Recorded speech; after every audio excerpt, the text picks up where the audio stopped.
Nous allons maintenant créer des tâches dans la partie du graphe de tâches qui est là. Nous commençons par créer la première tâche. Quel est l'objectif de l'utilisateur? C'est la question qu'on lui pose. Lui nous dit, mon objectif à moi dans ma boutique, c'est que l'utilisateur, donc l'internaute, puisse acheter des ouvrages en ligne. Donc, on a créé la première tâche qui s'appelle acheter des ouvrages en ligne. Ce que nous a dit l'utilisateur, c'est que l'acteur était un internaute.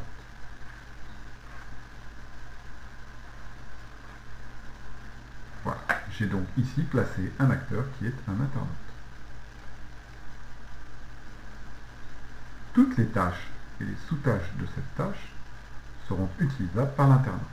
Nous verrons qu'après, nous pouvons particulariser les utilisateurs de chaque tâche. En quoi consiste acheter des ouvrages? C'est ce qu'on va demander.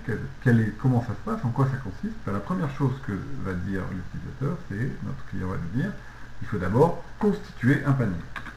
Donc on va constituer un panier. Nous créons une nouvelle tâche qui s'appelle constituer un panier et qui concourt à acheter des ouvrages. Donc acheter des ouvrages utilise constituer un panier. De la même façon, une fois que le panier est constitué, il sera possible de le payer. Nous allons donc pouvoir payer le panier. Toujours pareil, cette tâche concourt à acheter des ouvrages, donc acheter des ouvrages utilise payer un panier. Pour l'instant, je ne parle pas du tout de dynamique, ni du tout de dynamique. Je parle juste de organisation du travail. Qu'est-ce que doit faire l'utilisateur? Quelle est donc la tâche prescrite à l'utilisateur?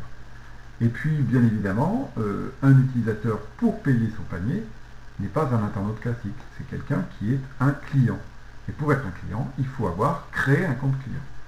Donc, je vais rajouter une tâche qui s'appelle créer compte client.